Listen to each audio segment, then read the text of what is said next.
네, 두 번째 과목 교통사고 조사론 시작하겠습니다. 교통 관련 법규는 암기 과목이죠. 암기 과목이기 때문에 외우는 거 중심으로 하시면 되고요. 그 다음에 외우기 너무 힘들다 하시는 분은 많이 읽으시면 되겠습니다. 많이 읽으시고 그 다음에 뒤에 나오는 그 기출 문제는 너무 신경 안 쓰셔도 됩니다. 기출 문제 공부할 시간이 있으면 앞에 이런 부분을 외우시는데 시간을 할애하시는 게 더 낫습니다.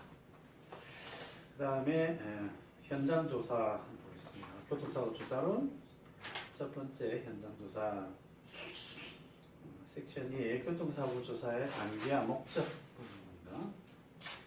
교통사고 조사 활동 5단계 분류 1단계, 2단계 해서 단계 좀 넘겨보시면 3단계, 4단계, 5단계가 있습니다. 5단계. 교통사고 조사 활동을 5단계로 나누었고 그 각 단계별로 어떤 내용을 하느냐에 대한 내용이 제법 많아서 예를 들어서 뭐 어떤 걸 하는 것은 몇 단계에 속하느냐 이렇게 시험 문제에 나오면 그러면 1단계 내용, 2단계 내용도 있고 필요한 기술도 상당히 많은데 이거 다 외울 수가 없잖아요. 외우는 건 불가능한데 조금 이해를 하시면은 가능합니다. 천천히 봅시다. 1단계 사고 발생 보고 단계라고 되어 있습니다. 사고 발생 보고 단계. 사고가 났어요. 사고 나서 뭐 전화를 받든지 간에 뭐 112에다 전화를 받든지 간에 신고를 받겠죠. 받으면은 자 출동 나가야 됩니다. 그죠? 나가야 되면은 윗선에다가 뭔가 보고를 하고 나가야 될 거 아니에요. 그죠? 그때 소속 기관에 보고 윗선에 경찰서장 교통과장에게 보고하는 내용들이 1단계가 되겠습니다. 1단계. 그럼 이 내용을 대충 봅시다. 기초자료 수집, 교통사고, 사람, 물건, 화물, 차량 등을 확인하고 분류하고 의견을 배제한 명백한 사실적 정보, 사실적에다가 동그라미 쳐보세요. 사실적 정보. 그 다음에 체계화된 명백한 양식을 사용한다. 양식 동그라미. 양식 어떤 뭐 양식이 있겠죠. 양식에다 가지고 장소 어디. 그 다음에 인명 뭐 몇 사람. 그 다음에 차량은 뭐 체크하듯이 그런 양식이 있습니다. 그런 양식을 사용한다. 그 다음에 특별한 목적을 위해 사용하는 양식을 기록하기 위한 단순 사실 동그라미, 단순 사실. 그 다음에 사고의 심각성에 관계없이 모든 사고를 기록하는 모든 사고 동그라미. 그런 내용입니다. 그래서 어떤 그 조사자의 주관적인 생각, 판단 이런 거 배제하고 그냥 사실적으로 들은 그대로 기록하고 보고하고 나간다는 뜻입니다. 그래서 그런 뜻, 그런 뉘앙스로 이해하시면 됩니다. 핵심 위주로 이해하시면 됩니다. 어떤 사실적 정보, 명백한 양식을 사용한다. 단순 사실, 이런 뉘앙스입니다. 이런 뉘앙스로 이해하시면 됩니다. 그 다음에 2단계는 현장 조사 단계, 즉 현장에 나갔어요. 현장에 나가서 뭔가 하는 단계입니다. 그래서 2단계하고 3단계하고 중복이 돼요. 현장에서 하는 단계로 중복이 되는데 이거를 구분을 대충 해야 됩니다. 그래서 2단계는 현장 조사 단계인데 제가 확인이라고 했죠. 확인. 그 다음에 오른쪽 페이지 보시면 3단계 기술적 조사인데 측정이라고 해놨습니다. 측정. 그래서 확인하고 측정 이거는 그냥 참고로만 생각하시고 이해하기 위한 단어입니다. 제가 그냥 임의로 붙인 겁니다. 별 의미는 없습니다. 이해하기 위한 단어다. 그래서 2단계에서는 확인한다. 2단계하고 3단계하고 똑같이 현장에 나갔는데 2단계에서는 그냥 내 눈에 보이는 대로 그냥 내 눈에 보이는 거 확인하는 거 정도에 해당되는 내용들이 다 여기 있습니다. 자, 내용하고 다음 페이지 보면 필요한 기술 이 내용이라는 얘기죠. 그 다음에 3단계 보면 측정 똑같은 현장에서 하는 건데 측정 적어도 자라도 하나 있어야 된다는 이야기죠. 적어도 자도 있고 측정 기울기를 측정한다든지 그래서 측정하는 의미에서 3단계라는 얘기죠. 그래서 2단계는 그냥 관찰자 입장에서 보이는 대로, 그 다음에 3단계는 뭔가 측정하고 약간 기술적인 의미가 들어가는 거 해서 2단계와 3단계 구분해 주시면 돼요. 이걸 다 외울 수는 없으니까. 그래서 2단계를 한번 대충 내용을 봅시다. 내용, 2단계 내용. 사고를 조사 기록한다. 유용할 수 있는 추가적 정보 수집한다. 이런 건 몰라야 됩니다. 결론을 배제한 사회적 정보 나열. 요거는 밑줄 그으시고요. 사실과 같이 정밀하게 또는 측정한 도면처럼 기록한다. 사고 특성이 사고 피해 정도와 함께 기록되고 조사된다. 요 대충 넘어가시면 돼요. 그런데 뭔가 측정의 개념은 아니고 그냥 있는 대로 기록한다. 현장에 가서 있는 대로 기록하고 내 눈에 보이는 대로 잘 기록한다. 그런 뉘앙스입니다. 다음 페이지. 필요한 기술은 어떤 기술이 있느냐? 도로상의 표시나 파편물을 기술하고, 즉 여기에는 동그라미 쳐야 되겠죠, 그죠?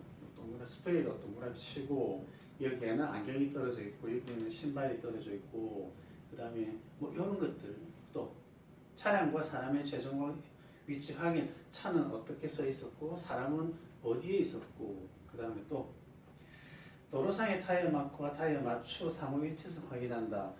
이 차 타이어는 승용차 타이어인데 도로에 나타난 건 트럭 타이어가 막 흔적이 있다. 그럼 이거는 아니네, 그죠? 배제하고 이런 것들. 그 다음에 교통통제 시설이나 다른 도로 시설, 다른 도로 어떤 게 있고, 도로 환경이죠. 차량의 램프나 타이어 조향 장치 등 차량 장치에 대한 예비 조사. 그냥 단순히 그냥 관찰자 입장에서 보이는 대로 적는다는 뜻입니다. 대충 아시겠죠? 그래서 이런 것들은 그냥 보이는 대로 자세하게 관찰한다는 뜻에서 2단계입니다. 그 다음 또 볼까요? 차량의 손상 부위와 도로나 타 차량 손상 흔적에 비교를 해서 확인한다. 이 차, 두 차가 부딪혔으면 이 차 A차의 어느 부분하고 B차의 어느 부분하고 부딪혔다. 그 다음에 A차에 움푹 들어간 걸 봐서 A차가 어떻게 하다가 저 전봇대하고 부딪힌 것 같다. 그런 정도입니다. 그 다음에 승차자, 보호장구, 안전벨트를 차고 있었다. 또는 안전벨트를 차지 않았다. 이런 것들요. 그 다음에 알코올, 약물 중독 등에 대한 예비조사 보니까 알코올 냄새가 나더라 안 나더라, 호기 측정 이런 이야기가 아니고 냄새가 나더라 안 나더라 이런 정도. 그 다음에 목격자 발견, 확인, 목격자가 있는지 이런 내용들은 어떤 기술이 없죠.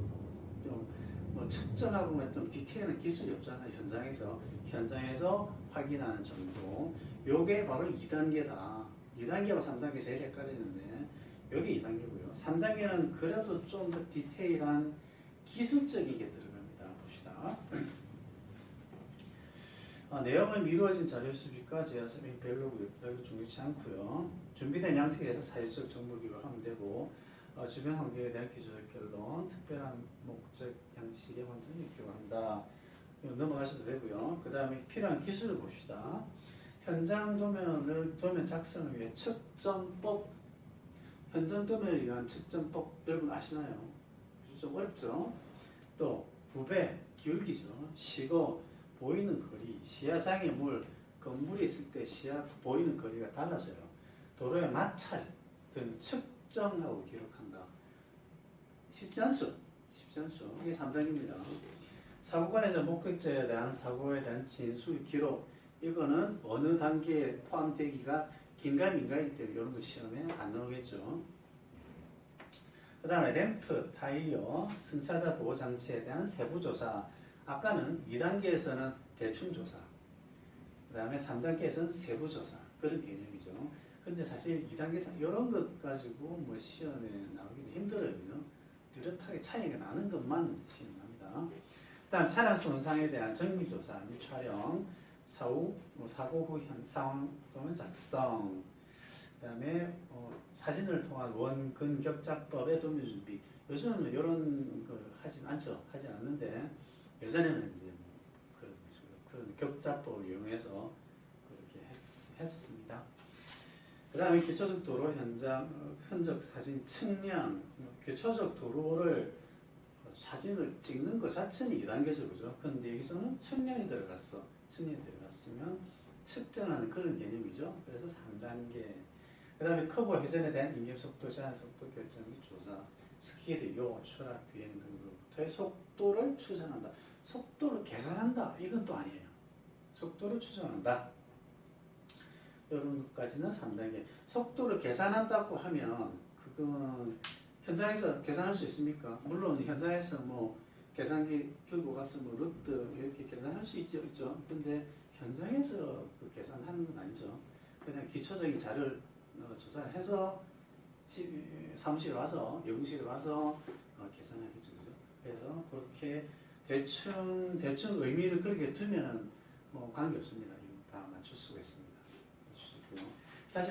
다시 그 다음에 4단계나 봅시다. 그러면 2단계, 3단계는 현장에서 하는 것이고, 그 다음에 한 장면 보면 4단계, 5단계는 사무실에서 하는 겁니다. 사무실에서. 4단계 사고 재현, 즉 감정하는 단계입니다. 감정하는 단계. 5단계는 뭐 보고서 작성하는 단계. 그 정도 뜻으로 생각하시면 됩니다. 4단계 사고 재현, 감정 봅시다. 손상 부위와 힘의 주방향 확인을 하겠다.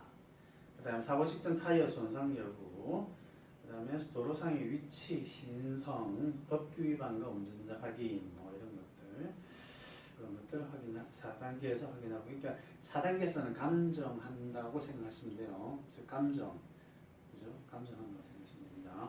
필요한 기술은 뭐가 있을까요? 차량 구조의 결함을 찾기 위한 차량을 분해한다. 차량을 분해하는 걸 현장에서 할 수는 없잖아요. 그죠? 차를 어디도 연구실로 갖고 오든지 아니면 아니면 정비소에 갖고 가든지 거기서 이제 분해하겠죠. 그래서 현장을 떠난 거예요.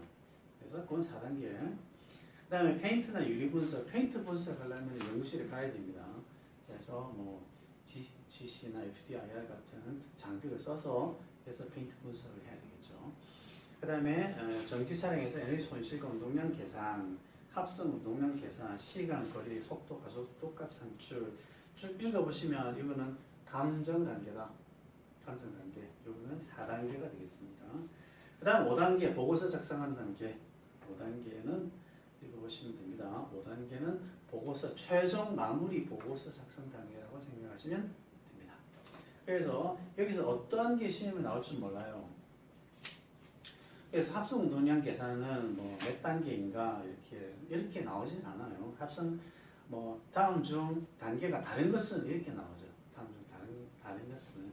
그래서 뭐 합성 운동량 계산, 그다음에 가속도 값 산출, 운전자 결정, 자동차 성능 시험 해놓고 하나를 적어도 2단계 먼 거, 4단계를 쭉 나열했으면 하나 정도는 빼서 2단계 먼 거 한 2단계 정도. 그 다음에 2단계 정도 승차자 안전벨트 했나 안 했나 이렇게 이제 질문이 문제가 나옵니다. 그래서 대충 그런 질문에서는 대충 다시 한번 이야기하면 그 1단계, 2단계, 3단계, 4단계, 5단계가 크게 어떤 의미인가 그것만 파악하시면 맞출 수 있어요. 즉 1단계는 뭐라 했죠? 1단계는 사고가 났어. 윗사람들한테 저 뭐 무슨 사고가 났습니다. 나가봐야 되겠습니다. 뭐 그런 뉘앙스. 그럼 어떤 사고야? 이러저러저런 사고가 났답니다. 나가보겠습니다. 이런 뉘앙스고. 2단계는 내가 딱 현장에 갔어. 현장 가니까 사람이 여기 있고 차가 여기 있고 스키드 마크가 여기 있고 그 다음에 안전벨트 했나 안 했나 사람이 몇 사람 다쳤나 안 다쳤나 내 눈에 관찰하는 거. 관찰하는 거 했다는 게 2단계. 그 다음에 3단계에서는 측정을 해야 되겠죠. 스키드 마크가 길이 그 다음에 요 마크가 어떻고, 그죠? 그런 것들. 좀 더 디테일한 기술이 들어가는 측정법들. 그 다음에 4단계는 그걸 가져와서 사무실에서 가만히 앉아서 계산하고 연구하고 보고서 감정하는 단계가 4단계. 그 다음에 최종 마무리 단계. 이렇게 구분하시면 됩니다. 다 외울 필요는 없습니다. 그 다음 129페이지 조사의 목적, 교통사고 조사의 목적입니다. 교통사고를 조사하는 궁극적인 목적은 부상자의 구호, 시체 처리. 한번 밑줄 한번 그어보시죠. 교통사고를 조사하는 목적이라는데 제일 첫 번째가 부상자 구호죠. 부상자 구호. 좀 약간 생각은 좀 다르죠. 교통사고를 조사하는 목적은 부상자 구조. 즉 사람을 구호하는 게 제일 급선무입니다. 일단 사고 조사하고 일단 사람부터 살려야 되고 사람부터 살리고 그 다음에 시체 처리부터 하고 그 다음에 교통사고 원인을 규명한다. 그렇게 되어 있습니다. 세 번째입니다. 그 다음에 이에 대한 결정, 그 다음에 예방 대책을 강구하자라는 게 이제 조사의 목적이 되겠습니다. 그 다음에 조사의 목적에는 세 가지가 있습니다. 법률 행정적 목적, 공학적 목적, 특정한 목적 세 가지가 있는데 이것도 시험 간간히 나옵니다. 딱 어떤 걸 주고 여기가 어느 목적에 속하느냐 이거 이제 시험에 나오죠. 이것도 외울 필요는 없습니다. 이거 외우면 안 되고 이해하시기 바랍니다. 핵심어만 외우시면 되겠습니다. 첫 번째 법률 행정적 목적. 법률 행정적 목적은 말 그대로 법률 행정적 단어만 고르시면 돼요. 첫 번째 교통사고에 대한 원인 규명 및 책임 소재 규명을 위한 증거 보존 동그라미. 관련 법 제도 개선 법 동그라미. 교통시도 단속 동그라미. 재판 동그라미. 재판으로부터 공정성 기하기 위한 과학적 주고. 그 다음에 교통사고로부터 신속한 복구 동그라미. 복구라는 것은 행정적 목적이죠. 그 다음에 민사 동그라미. 해보시면 뭐 딱 맞추겠죠, 그죠? 이 단어만, 이 문장만 보더라도 법률 행정적 목적으로 이렇게 선택할 수 있습니다. 그 다음에 공학적 목적 봅시다. 공학적 목적은 핵심어가 원인 규명. 과학적 사고 분석으로 교통사고의 원인 규명 동그라미. 그 다음에 교통사고의 정확한 원인 규명. 사고의 기한 요인을 찾아내야 교통안전대책 수립에 기초적으로 반영한다. 즉 사고에 기하는 원인, 뭐 이런 거죠. 그다음 차량과 도로 안전 설계, 그다음 교통사고 많은 장소를 선별, 뭐 이런 것들 대충 공학적 목적 뉘앙스 좀 이해하시죠? 그런 느낌 오죠. 그다음에 특정한 목적은 뭐 약간 통계, 자료 이런 개념입니다. 통계 자료, 교통사고에 관한 각종 자료 수집, 운전자, 보행자, 교통 뭐 저쪽 해서 교육 홍보 자료. 그다음에 뭐 각각 단위 사고를 직해서 어쩌고 같은 각종 통계 자료, 밑에 또 교통안전대책 수립을 위한 뭐 기본 통계 이런 개념이죠, 그죠? 그 통계하고 자료 요 개념 이런 뉘앙스만 아시면 특정한 목적 찾을 수 있습니다. 여기서 딱 한 개가 헷갈리는 게 있습니다. 딱 한 개. 법률 행정적 목적 다시 봅시다. 법률 행정적 목적에서 첫 번째 교통사고에 대한 원인 규명과 아까 원인 규명이란 뭐랬죠? 원인 규명이라면 공학적 목적이랬죠, 그죠? 요거 하나만 다릅니다. 요거 하나만 교통사고에 대한 원인 규명 및 책임 소재 규명과 이를 위한 증거 보존은 뭐다? 법률 행정적 목적이다, 그죠? 요것만 헷갈리니까 요것만 첫 줄만 확실하게 기억하시고 다른 거는 그냥 핵심 위주로만 보시면 되겠습니다. 그 다음에 단계별 조사 요령 및 절차 봅시다. 사고 인지 시, 사고를 인지했다, 사고를 알았다. 교통사고, 경찰은 어떻게 사고를 알죠? 뭐 보고가 신고가 들어오죠, 그죠? 신고 들어왔다, 그럼 사고를 알았어. 그래서 사고 접수 시에 신고자가 사고 언제 어디서 발생했고 중대성에 대한 내용과 신고자를 어디서 만날 수 있는지 확인한다. 해서 1번, 2번 이거는 여러분들이 읽어봐 주시면 되겠습니다. 뭐 절대 어려운 내용 없습니다. 그 다음에 2번 사고 현장 도착 시 도착을 했어. 경찰에 도착을 했으면 1번 주차 장소를 선택을 한다. 이런 것도 준비한지 모르겠습니다만 주차를 못 해야 되겠죠.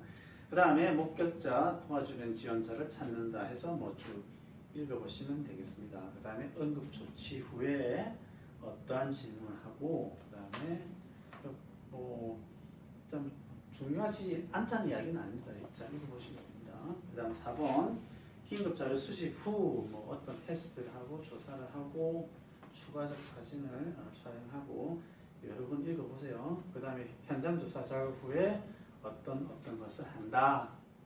여기 한점 요 내용은 뭐 교통 경찰관들의 매뉴얼이죠, 그죠? 매뉴얼. 교통 경찰관 담당자들이 현장 가서 해야 될 매뉴얼들을 여기다가 넣어놨습니다. 그 다음에 사고 유형의 분류 봅시다. 대형교통사고. 대형교통사고란 3명 이상이 사망, 30일 이내 하거나 20명 이상. 이거는 숫자 중요하죠. 숫자 중요합니다. 그 다음 중대한 교통사고. 이 용어의 정의는 항상 중요해요. 대형교통사고가 뭐냐, 중대한 교통사고가 뭐냐, 사망사고가 뭐냐. 이거는 별 뭐 이해할 것 없이요. 그냥 외우셔야 됩니다. 중대한 교통사고란 도로교통법에서 정하는 중대한 교통사고의 개념, 그 다음에 여객자동차 운수사업법에서 정하는 중대한 교통사고, 화물자동차 운수사업법에서 정하는 중대한 교통사고의 의미가 다 다르다. 정의가 다르다는 얘기입니다. 그래서 그건 다 각각 기억하셔야 됩니다. 그래서 도로교통법에서 정의하는 중대한 교통사고는 사망사고, 사람을 부상케 하고 도주한 사고, 그 다음에 여객자동운수사업법에 의해서 중대한 교통사고란 사망 2명 이상, 사망 1인 및 중상 3명, 중상 6명, 그죠? 이런 것들을 중대한 교통사고라고 한다. 이건 뭐 외우셔야 돼요. 그런 식으로. 그 다음에 그냥 사망사고라고 하면 당연히 교통사고 주 원인이 되어 72시간 이내에 사망하는 것을 사망사고라고 한다. 통계 기준은 30일 하는 30일입니다. 통계 기준으로 따질 때는 30일 안에 사망하면 사망사고라고 한다는 이야기죠. 그 다음에 중상사고는 3주 이상, 경상은 5일 이상 3주 미만. 요거는 교통관리법 시간에 나왔던 내용이죠. 그 다음에 부상, 그 다음에 충돌. 충돌은 차가 측방 또는 반대 방향에서 진입해서 차의 정면으로 다른 차의 정면 또는 측면을 충격한 사고를 충돌 사고라고 한다. 즉 정면 이렇게 빵 충돌하거나, 그 다음에 가고 옆에서 이렇게 충돌하거나, 이거를 충돌 사고를 한다. 그 다음에 추돌 사고는 뒤에서 가고 있는데 뒤에서 빵 때린 것을 추돌 사고라고 합니다. 그 다음에 접촉 사고, 전도 사고. 전도는 넘어지는 사고. 트럭은 잘 넘어지죠. 트럭은 넘어지는데 우리가 승용차가 넘어졌다고 표현합니까? 잘 안 그러죠. 승용차는 전복되었다, 뒤집어졌다 이렇게 표현하죠. 그죠? 트럭은 전도되었다, 즉 옆으로 넘어진 거죠. 그다음에 전복 사고는 뒤집어진 거고, 추락 사고는 떨어진 거고. 봅시다. 그 다음에 도로의 구조 봅시다. 설계속도, 기상 상태가 좋고 교통 밀도가 낮은 경우에 평균적인 운전자가 안전하고 쾌적성을 잃지 않고 유지할 수 있는 최고 속도를 의미한다. 법정 제한 속도를 산정하는 기준이다. 기준. 이거보다 제한 속도 이거보다 높을 수는 없다. 이거보다 설계속도보다 낮아야 됩니다. 설계속도란 계산으로 나오는 거죠. 계산으로 차가 뒤집어지지 않을 정도의 계산이죠, 그죠? 계산을 했는데 제한 속도가 그거보다 높으면 어떻게 돼요? 바로 100% 사고잖아요, 그죠?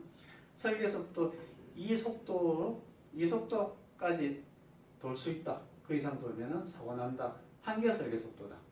그러면 제한 속도는 그보다 훨씬 더 낮죠, 그죠? 낮아야 됩니다.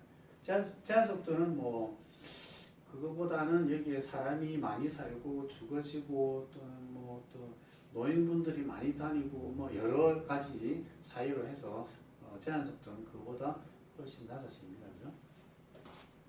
그 다음에 도로의 구분단 설계 기준 자동차.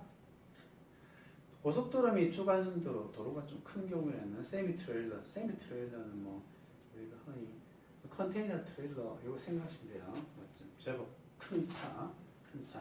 그걸 기준으로 설계를 한다. 그 차가 돌면은 그보다 작은 차는 다 돌 수 있죠, 그죠? 이 차가 컨테이너 트레일러가 돌 수 있으면, 뭐 다닐 수 있으면 승용차, 뭐 트럭 다 다닐 수 있다라는 그런 개념이죠. 그래서 시험에 나오는 거는 고속도로 및 주간선도로에서 세미 트레일러 설계 기준 자동차는 뭐냐? 세미 트레일러. 이거밖에 없습니다. 그 다음에 기하 구조에 따른 설계 기준 자동차. 소형 자동차는 도로 폭, 시거 등을 기준하는 정하는 기준이고, 대형 자동차 세미 트레일러는 폭원, 도로의 폭. 그 다음에 곡선부의 확폭, 곡선부의 도로를 얼마나 크게 할 것인가, 교차로 어떻게 설계할 것인가, 이때 설계를 하는 기준 자동차가 됩니다. 이거 그대로 외워주시면 되겠습니다. 그 다음에 도로의 종류와 등급, 고속도로, 고속국도, 일반국도, 특별시도, 광역시도, 지방도, 시도군도, 무도, 도로법에 의한 도로가 되겠습니다. 고속도로는 봅시다. 중앙분리대에 양방이 분리되고, 고속도로라는 것은 중앙분리대가 있어야 되죠. 양방이 분리되고, 그 다음에 설계속도가 80km 이상, 동그라미. 설계속도가 80km 이상, 동그라미. 그 다음에 일반도로. 그래서 다음 페이지 보면 일반도로의 종류가 있습니다. 주간선도로는 보조간선도로, 집산도로, 국지도로, 그 다음에 단선, 집산, 국지. 이거는 외워주세요. 외워주시면 다음 시간까지 제가 외우라는 거 외우세요. 그냥 넘어가시면 안 됩니다. 그 다음에 도로의 횡단 구성 요소 봅시다. 자, 도로를 잘랐습니다. 도로가 있으면, 도로가 쭉 있으면 이렇게 자른 거예요. 도로를 쫙 잘라서 본 겁니다. 보면 왼쪽으로는 뭡니까? 언덕 위로 내려가는 언덕이죠. 그죠? 자, 언덕입니다. 그 다음 가운데는 뭐가 있죠? 가운데는 중앙분리대가 있습니다. 또 오른쪽에는 지금 산으로 올라가는 언덕이 있죠. 그죠? 그거는 그림입니다. 그림이고, 혹시 중앙분리대부터 보면 중앙분리대 양측에 뭐가 있죠? 측대라는 게 있죠. 그죠? 측대. 그 다음에 약간 떨어지면 이제 차도가 있습니다. 차도는 차가 다니는 도로. 즉, 1차로, 2차로, 3차로 이렇게 되는 거죠. 그 다음에 차도 바깥쪽에 또 측대가 있죠. 측대가 있고, 그 다음에 기럽개가 있습니다. 기럽개. 측대하고 측대는 기럽개에 포함되죠. 요거 중요합니다. 별표. 측대는 기럽개에 포함된다. 그 다음에 그럼 측대가 뭐냐? 그 밑에 한번 봅시다. 측대, 운전자의 시선을 유도하고 옆부분에 여유를 확보하기 위하여 중앙분리대 또는 기럽기에 차도와 동일한 횡단 경사와 구조로 차도에 접속하여 설치하는 부분이라고 했는데, 별도로 따로 설치하는 건 아니에요. 그냥 여유를 조금 두는 거예요. 제가 차로에 바로 붙어서 중앙분리대 옆에 주행하고 있는데 중앙분리대 바로 옆에 또 있으면 어떡해요? 상당히 위협을 느끼죠. 그죠? 그래서 중앙분리대하고 좀 떨어져야 될 거 아니에요? 그래서 측대, 조금 공간을 두고 그 다음에 차로가 있다는 겁니다. 그죠? 그만큼 띄우는 게 뭐다? 측대다. 그 다음에 기럽개는 가장자리 쪽에 쓰는 게 기럽개. 그 다음에 도로의 선형 봅시다. 곡선 반경. 자동차의 곡선부가 주행할 때 원심력에 의해서 차체는 곡선 바깥쪽으로 힘을 받게 되므로 안전성과 쾌적성 확보예요. 곡선 반경을 규정하고 있다. 곡선 반경은 하늘에서 봤을 때 도로를 하늘에서 이렇게 보면 이렇게 주죠.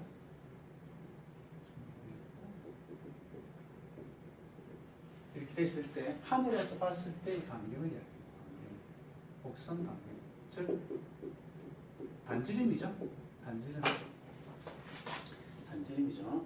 이게 곡선 방면, 이 반지름이 작으면 반지름이 작다는 말은 도로가 어떻다? 도로가 아주 급하다라는 얘기죠. 그죠? 급하다. 그 다음에 반지름이 크다는 말은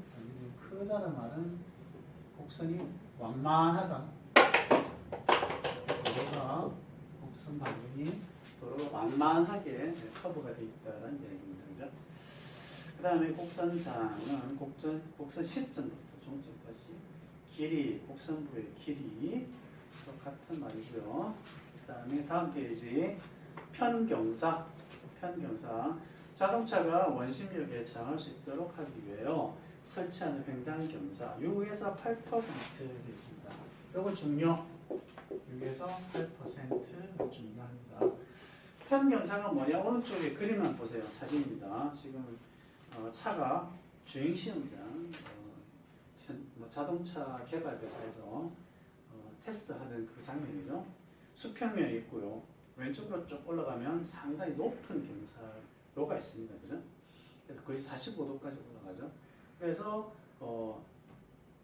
회전의 우회전 회전할 때 그 바깥쪽 도로의 바깥쪽을 높게 하는 겁니다. 높게 해서 원심력을 저항하기 위해서 바깥쪽 도로의 바깥쪽을 높게 한다. 그게 뭐다? 그게 편경사라고 합니다. 그 다음에 완화곡선. 완화곡선은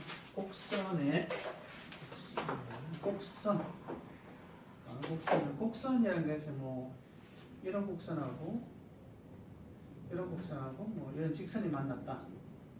그러면 이렇게 가다가 갑자기 급해지죠, 그죠? 여기서 급해지니까 부드럽게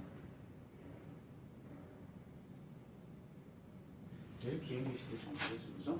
완화시킨다는 얘기죠. 직선과 직선, 곡선과 곡선. 이것도 마찬가지죠. 가다가 여기서 갑자기 커브가 사고 나겠죠, 그죠? 꽝 사고 나면 커브와 커브가 만나는 길에 부드럽게 연결시켜줍니다. 이게 완화곡선입니다. 그 다음에 교각은 직선부와 곡선부의 접선, 곡선부와 곡선부 접선이 이루는 각을 교각. 그 다음에 종단경사, 오르막 내리막을 종단경사라고 하고요. 네, 잠깐 쉬었다 하겠습니다.